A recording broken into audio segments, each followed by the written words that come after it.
persiapan untuk sidang PK-nya Sudirman, bagaimana kira-kira persiapan untuk sidang PK itu?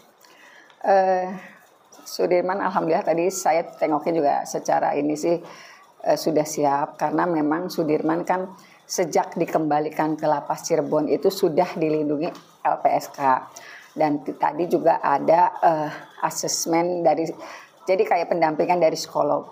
Nah tadi tuh ditanya kalau pertanyaan begini, Sudirman harus mengingat-ingat dulu, harus ini tidak usah langsung menjawab. Dan saya juga berkomunikasi dengan psikolog, sebetulnya gimana sih yang kita nyatakan kan selama ini dari keluarganya Sudirman ada kelemahan atau disebut idiot. Ternyata saya mendapat informasi dari psikolog itu, jadi Sudirman tuh bukan idiot, tetapi kecerdasannya di bawah rata-rata, Jadi di bawah rata-rata, nah di bawahnya lagi, tapi di atas idiot gitu. Jadi memang secara ini lemah betul, artinya Sudirman itu tidak bisa diajak bicara apabila kata-kata itu dia tidak pernah dengar. Jadi mungkin saya juga komunikasi dengan psikolog itu gimana ya, kemungkinan iya Bu, kelihatannya satu dia kalau dari sifat-sifatnya Sudirman itu tidak enak kalau menolak. Sifat-sifatnya jadi kelihatannya tuh ingin selalu melayani orang lain, walaupun itu pada akhirnya merugikan dia diri sendiri gitu. Berarti kondisi Sudirman sendiri secara psikologi maupun fisik dan mental begitu ya, apakah memang sebenarnya sudah siap untuk dihadirkan di persidangan PK besok, karena kan akan memberikan kesaksian juga ya? Itu. Secara ini masih siap, tetapi memang dia tidak bisa, kalau kita mengajukan pertanyaan yang terlalu berat, dia akan sulit mencerna. Itu aja, karena sulit mencerna, khawatirnya dia menjawab asal, itu yang kita khawatirkan gitu. Jadi memang tadi juga dari psikolog terus dikasih simulasi, kan simulasinya pertanyaannya begini, Sudirman tadi pagi makan sama apa gitu. Sama nasi uduk. Nah nasi uduknya kasih telur enggak? Bulat enggak? Setengah apa? Enggak, diiris-iris. Nah terus kita tanya lagi nih, Sudirman pernah enggak dikasih makan telur yang bulat? Nah itu dia tuh untuk menjawab itu juga butuh proses gitu loh. Kemudian tadi ada, karena kan ada ponakannya yang diajak gitu, lihat ke lapas. Sudirman itu ponakan Sudirman suka kesini, suka gendong enggak? Tiap hari gendong. Nah jadi dia tuh seperti susah memisahkan antara khayalan dia dengan peristiwa yang terjadi sebenarnya gitu. Kan nggak mungkin ponakan yang masih umur 2 tahun sebelum digendong tiap hari sementara dia ada di lapas itu. Jadi saya konsultasi itulah dengan psikolog yang mendampingi Sudirman. Jadi itu Bu, jadi antara khayalan dan kenyataan yang terjadi dia tuh seperti sulit memisahkan.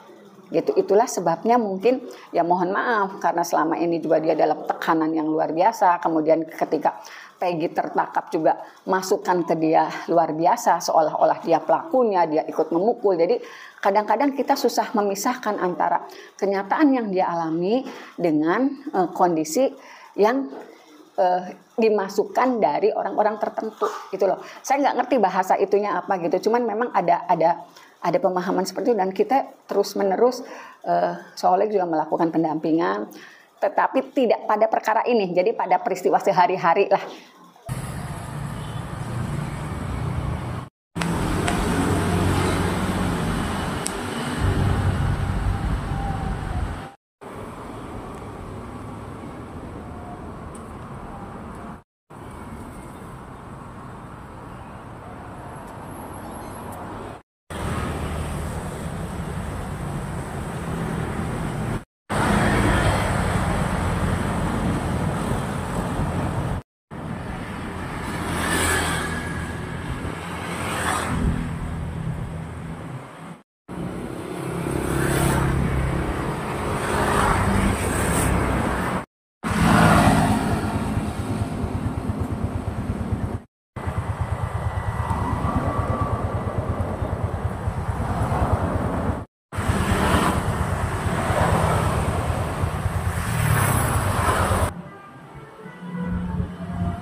persiapan untuk sidang PK-nya Sudirman? Bagaimana kira-kira persiapan untuk sidang PK itu?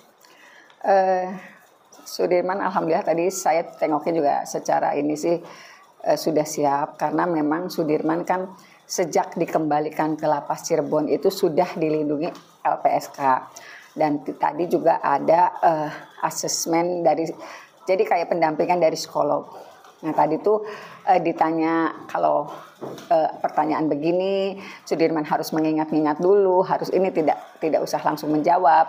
Dan saya juga berkomunikasi dengan psikolog, sebetulnya gimana sih yang kita nyatakan kan selama ini dari keluarganya Sudirman ada kelemahan atau disebut idiot. Ternyata saya mendapat informasi dari psikolog itu, jadi Sudirman tuh bukan idiot, tetapi kecerdasannya di bawah rata-rata, Jadi di bawah rata-rata, nah di bawahnya lagi, tapi di atas idiot gitu.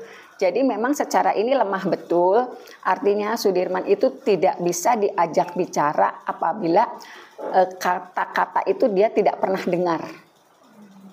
Jadi mungkin saya juga komunikasi dengan psikolog itu gimana ya, kemungkinan iya Bu, kelihatannya satu dia kalau dari sifat-sifatnya Sudirman itu tidak enak kalau menolak.